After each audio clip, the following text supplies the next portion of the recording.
স্বরাষ্ট্রমন্ত্রী সালাউদ্দিন আহমেদকে সভাপতি করে অষ্টাদশ সংবিধান সংশোধনে ১২ সদস্যের সংসদীয় কমিটি গঠন করেছে সরকারি দল।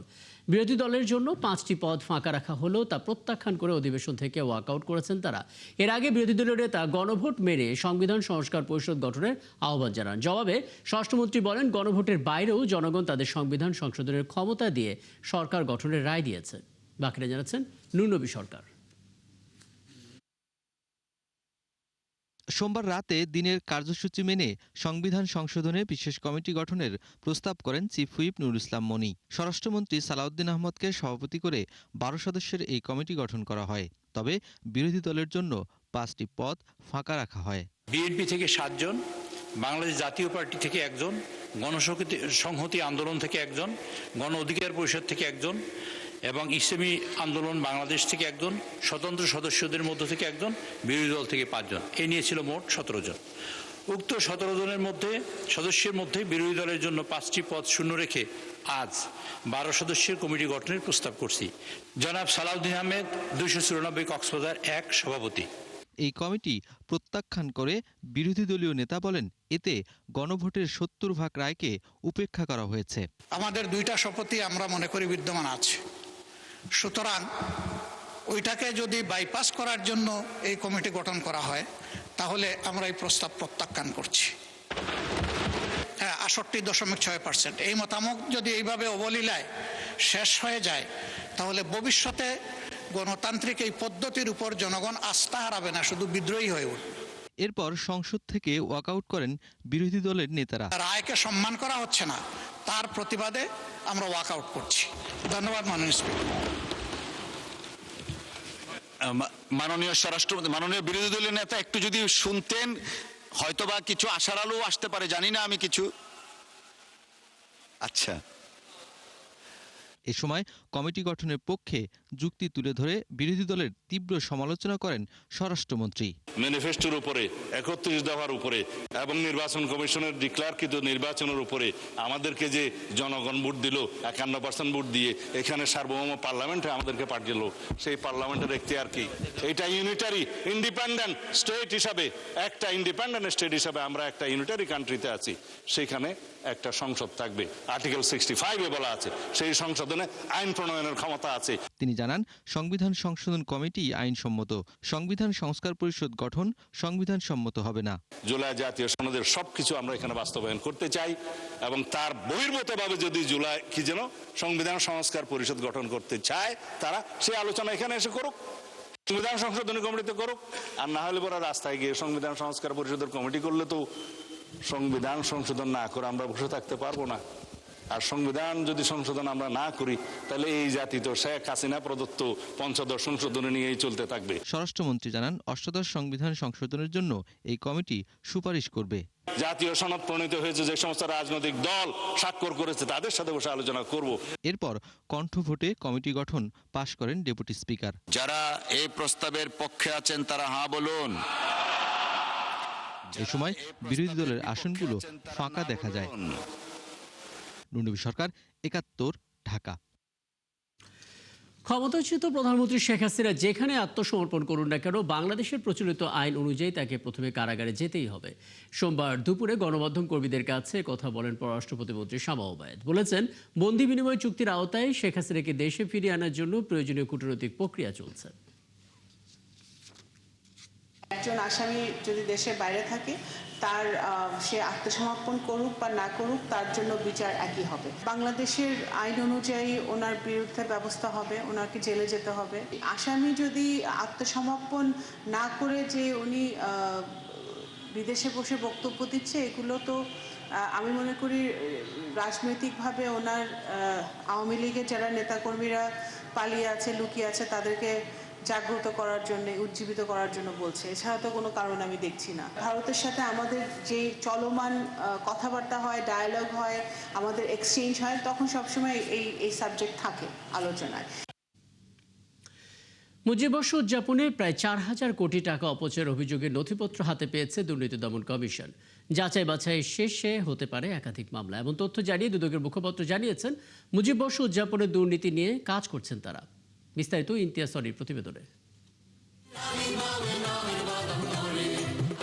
শেখ মুজিবুর রহমানের জন্মশতবার্ষিকী উপলক্ষে মুজিব বর্ষ পালন ও সারা দেশে 10,000-এরও বেশি মুরাল ভাস্কর্য নির্মাণ করেছিল ক্ষমতাচ্যুত আওয়ামী লীগ সরকার। দুদকের কাছে অভিযোগ এসেছে, সাবেক প্রধানমন্ত্রী শেখ হাসিনা ও তার বোন শেখ রেহেনা সহ অন্যান্যরা শতবর্ষ পালনের নামে রাষ্ট্রের 4,000 কোটি টাকা ক্ষতিসাধন করেছে। সুধী দর্শক, 2025 সালের এপ্রিলে অনুসন্ধানে নেমে 64টি জেলা প্রশাসক, বিভিন্ন মন্ত্রণালয় ও অধিদপ্তরে চিঠি দেয় দুদকের 7 সদস্যের অনুসন্ধানকারী দল। এরই মধ্যে বাংলাদেশ বেতারের সামনে মুরালের তথ্যসহ একাধিক নথি হাতে পেয়েছে সংস্থাটি। মুজিব বর্ষ পালন এবং সারা দেশে 10,000-এরও বেশি মুরাল ভাস্কর্য নির্মাণের রাষ্ট্রীয় কোষাগার থেকে 4,000 কোটি টাকারও বেশি অর্থ অপচয়ের অভিযোগে দুর্নীতি দমন কমিশনে একটি অনুসন্ধান চলমান রয়েছে। ইতিমধ্যেও অনেকগুলো প্রতিষ্ঠান এবং দপ্তর সংশ্লিষ্ট দপ্তরগুলো থেকে তথ্য চলে এসেছে। দুদক জানিয়েছে, অতি গুরুত্বপূর্ণ বিবেচনায় দুদকের পাশাপাশি বাংলাদেশ ব্যাংকের আর্থিক গোয়েন্দা সংস্থা BFIU ও CIDর সমন্বয়ে অনুসন্ধানী দল কাজ করছে।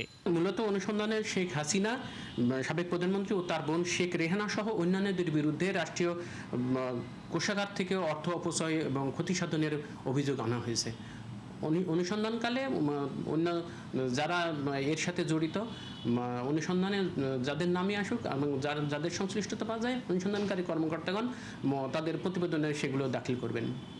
সংসদে এক প্রশ্নের জবাবে গেল রোববার অর্থমন্ত্রী জানান, মুজিব বর্ষে শেখ মুজিবুর রহমানের ছবি ও বেদি তৈরি, সরকারি অফিসে ব্রোঞ্জ, তামা ও মার্বেলের মুরাল নির্মাণ এবং সময় গণনার ডিজিটাল বোর্ড তৈরিতে 982 কোটি টাকার বেশি ব্যয় হয়েছে। মুজিব বর্ষ পালন উপলক্ষে প্রতিটি জেলা উপজেলায়। ইমতিয়াজ সনি, 71, ঢাকা। তাজওয়ার ফিরোজ হক এবং ভাই শারেক ফাহিম হকের অর্থ পাচার এবং আত্মসাতের অভিযোগে তদন্ত শুরু করেছে দুদক। এই দুই ভাইয়ের বিরুদ্ধে বাংলাদেশ ফিনান্সিয়াল ইন্টেলিজেন্স ইউনিট, দুর্নীতি দমন কমিশন এবং একই সঙ্গে অপরাধ তদন্ত বিভাগ একযোগে অনুসন্ধান শুরু করে। পারিবারিক কলহ এবং সম্পত্তির লোভে তারা নিজের মায়ের বিরুদ্ধেও মামলা দায়ের করেছেন বলে CID সংস্থা জানতে পেরেছে। সুরাইয়া হকের বিরুদ্ধে মার্কেন্টাইল ব্যাংকের উত্তরা শাখায় 47 কোটি টাকার অস্বাভাবিক লেনদেনের তথ্য পেয়েছে দুদক।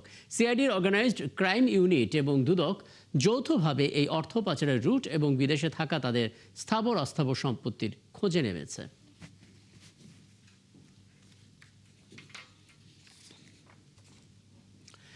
অতিবৃষ্টি ও পাহাড়ি ঢলে 3 পার্বত্য জেলা সহ দেশের 7 জেলায় বন্যা চলছে। 1,55,311টি পরিবার পানিবন্দী, ক্ষতিগ্রস্ত প্রায় 6,09,411 জন।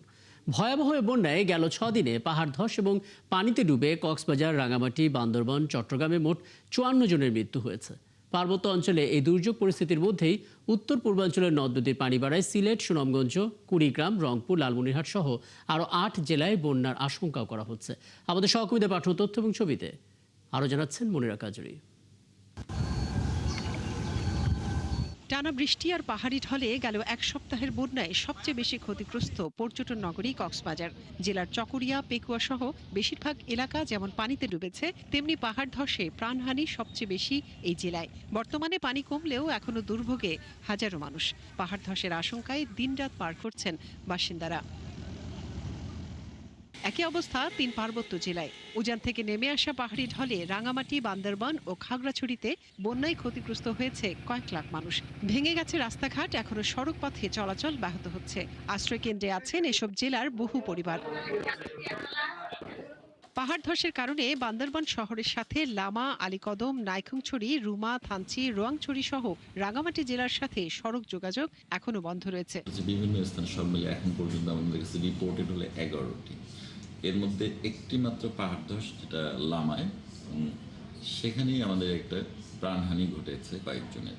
বাকি কোনোটাতে কিন্তু কোনো ধরনের প্রাণহানি বা আহত বা খুব তেমন কোনো ক্ষয়ক্ষতি হয়নি। পার্বত্য জেলাগুলোর এমন দুর্যোগ পরিস্থিতির মধ্যেই টানা বৃষ্টিতে ডুবছে আরো নতুন নতুন এলাকা। সোমবার ভোর 6টা থেকে সকাল 9টা পর্যন্ত মাত্র 3 ঘন্টায় 107 মিলিমিটার বৃষ্টিতে ডুবে যায় কুমিল্লা নগরী। এতে বিপাকে পড়েন HSC পরীক্ষার্থী সহ কর্মস্থলে যাওয়া মানুষ। যানবাহন না পেয়ে নৌকায় করে পরীক্ষা কেন্দ্রে পৌঁছায় পরীক্ষার্থীরা। পানিতে তলিয়ে গেছে নগরীর প্রধান সড়ক, অলিগলি সহ আবাসিক এলাকা। কোথাও হাঁটু সমান, কোথাও কোমর সমান পানি থাকায় দুর্ভোগে পড়েন বাসিন্দারা। বেশি ভোগান্তিতে মুরাদপুর এবং শহরতলির ছায়াবিতান এলাকার মানুষ। শরীর ভিজে ঢুকছি আমরা, আবার বৃষ্টিতে ভিজে ঢুকছি। তো শরীর খারাপ হয়ে থাকে, ঠান্ডা লেগে থাকে, তো পরীক্ষা দিতে কষ্ট, একটু পিছিয়ে দিলে ভালো হতো। আজকের পরীক্ষাটা পিছানো উচিত ছিল, আজকে আমাদের এই কষ্ট হয়েছে আমাদের বাচ্চাদেরকে নিয়ে আসতে। নির্বিঘ্নে যেন স্টুডেন্ট পরীক্ষা দিতে পারে সে ব্যবস্থা করেছে এবং চেয়ারম্যান সাহেবের সাথে কথা বলে আধা ঘন্টা পরীক্ষার্থীদের পরীক্ষার সময় বাড়িয়ে দিয়েছে। গত কয়েকদিনের টানা বৃষ্টিতে সিলেটের সবকটি নদ নদীর পানি বেড়েছে। পরিস্থিতি মোকাবেলায় 537টি আশ্রয় কেন্দ্র প্রস্তুত রাখা হয়েছে। পাশাপাশি জেলার 160টি ঝুঁকিপূর্ণ টিলা চিহ্নিত করে বাসিন্দাদের সতর্ক করা হচ্ছে। সুনামগঞ্জে সুরমা, ছাতক ও কুশিয়ারা নদীর পানি দিরাই মারকুলি পয়েন্টে বিপদসীমার উপর দিয়ে বইছে। উজানের ঢলে আবারও তলিয়ে গেছে তাহিরপুরের আনোয়ারপুর সড়ক। এতে জেলা শহরের সাথে সরাসরি সড়ক যোগাযোগ বন্ধ রয়েছে। নেত্রকোনায় উবদাখালী নদীর পানি বিপদসীমার উপর দিয়ে বইছে। এছাড়া পানি বাড়ায় কলমাকান্দা উবদাখালী নদী তীরবর্তী নিম্নাঞ্চল প্লাবিত হয়েছে। বন্যা পরিস্থিতি মোকাবেলায় দুর্গত এলাকায় ত্রাণ বিতরণ ও বিনামূল্যে চিকিৎসা সেবা কার্যক্রম অব্যাহত রেখেছে স্থানীয় প্রশাসন, সেনাবাহিনী ও বিজিবি সদস্যরা। মনিরা কাজুরি, ৭১। কক্সবাজারের কুতুবদিয়া চ্যানেলে ট্রলাডুবির ঘটনায় নিখোঁজ 5 জেলের মধ্যে 4 জনের মৃতদেহ উদ্ধার করা হয়েছে। এই ঘটনায় এখনও এক জেলে নিখোঁজ রয়েছেন। রোববার রাতে সাগরে মাছ শিকারের সময় কুতুবদিয়ার আমজাখালীর নুরুল আবছারের ট্রলারটি ডুবে যায়। এ সময় ট্রলারে থাকা 12 জেলের মধ্যে 7 জনকে জীবিত উদ্ধার করা গেলেও 5 জন নিখোঁজ ছিলেন। এরপর সোমবার রাত 8টার দিকে ট্রলারটি উদ্ধার করে তীরে আনা হলে ভেতরে 4 জনের মৃতদেহ পাওয়া যায়। কুতুবদিয়া বোট মালিক সমিতির সভাপতি জয়নাল আবেদিন ঘটনার সত্যতা স্বীকার করেন। নিহতরা হলেন কামাল, নাফিজ, করিম এবং আয়ুব মনির। নিখোঁজ আরেকজনকে উদ্ধারে এখনও তৎপরতা চালানো হচ্ছে। গেল 24 ঘন্টায় 3টি আলাদা অভিযানে মাদক পাচার চক্রের 7 জনকে গ্রেপ্তার করেছে গোয়েন্দা পুলিশ। বিকেলে এক প্রেস ব্রিফিংয়ে ঢাকা মহানগর গোয়েন্দা পুলিশ প্রধান মোহাম্মদ শফিকুল ইসলাম জানান, রীতিমতো নিরাপত্তা পাহারা দিয়ে পাচার করত এই চক্রটি। বিস্তারিত জানাচ্ছেন নাদিয়া শারমিন। ভারত থেকে চাঁপাইনবাবগঞ্জ সীমান্ত দিয়ে বাংলাদেশে আসে অবৈধ স্কেপ সিরাপের চালানটি। এরপর অস্ত্রসহ বাড়তি গাড়ির নিরাপত্তা পাহারায় এগুলোকে রাজধানীতে আনা হচ্ছিল। চালানটি গাবতলী দিয়ে ঢোকার সময় অভিযান চালায় পুলিশ। এ সময় একজনকে গ্রেফতার করলেও পালিয়ে যায় 2 জন। জব্দ হয় 550 বোতল এসকাফ। এদের একটা গ্রুপ নিয়ে আসে, মাদক নিয়ে আসে, আর একটা গ্রুপ পিছনে থাকে, ইনফরমেশন দেয় বা তাদেরকে পাহারা দেয়। তারা স্বীকার করছে, তারা এইভাবে আরো কয়েকটা টিপ দিয়েছে। অন্যদিকে উত্তরার আজমপুরে আরেক অভিযানে 1200 বোতল এসকাফ সহ ধরা পড়ে 3 জন। কাফরুলের আরেক অভিযানে মিয়ানমার থেকে চট্টগ্রাম হয়ে আসা 2000 ইয়াবা সহ 3 জনকে গ্রেফতার করে গোয়েন্দা পুলিশ। এই 3 অভিযানে জব্দ করা হয় 5টি গাড়ি। 3 রোড থেকে আসছে, যেটা অস্ত্র সহ ধরা পড়ছে সেটা আমরা যেটা জানছি যে চাঁপাইনবাবগঞ্জ বর্ডার এলাকা থেকে আসছে। আর যেটা ওই যে 1200 বোতল সেটা আসছে আমরা যেটা জানতে পারছি শেরপুর এলাকা থেকে। আর ইয়াবাটা তো আপনি জানেনই যে ইয়াবাটা আসে আমাদের থেকে চিরাঙ্গার দিক থেকে। তারা পুরাতন মাদক ব্যবসায়ী। আটকদের বিরুদ্ধে 2টি মামলা প্রক্রিয়াধীন আছে বলে জানান এই কর্মকর্তা। নতুন ভাবে অনেকে সৃষ্টি হচ্ছে, এই লাইনে চলে আসতেছে। তবে আমরা যাদেরকে ধরতেছি তাদেরকে করতেছি করে আমাদের ডাটাবেজে এন্ট্রি করতেছি। আরেক প্রশ্নের জবাবে তিনি জানান, গাইবান্ধার হরিদাসচন্দ্র তরণীকে গোয়েন্দা পুলিশ কার্যালয়ের হাজতখানায় রাখলেও তদন্ত সিআইডি করছে। সিআইডির রিকুইজিশনে গাইবান্ধা জেলা ডিবি পুলিশ এবং জেলা পুলিশ গ্রেপ্তার করে নিয়ে এসে আপনারা জানেন যে হাজতে আসামি রাখার জন্য এটা জাস্ট আমাদের এখানে রেখেছিল। তারা সিআইডির আসামি, সিআইডি জিজ্ঞাসাবাদের জন্য নিয়ে গেছে। মানি লন্ডারিং মামলায় তাকে গ্রেফতার করা হয়েছে বলে জানান এই কর্মকর্তা। এটা মানি লন্ডারিং একটা মামলা। নাদিয়া শারমিন, ৭১, ঢাকা। চলছে সংবাদ সংযোগ। সরাসরি সংবাদ অনুষ্ঠান দেখতে চোখ রাখুন ৭১ ফেসবুক পেজে এবং সাবস্ক্রাইব করুন ৭১ ইউটিউব চ্যানেল।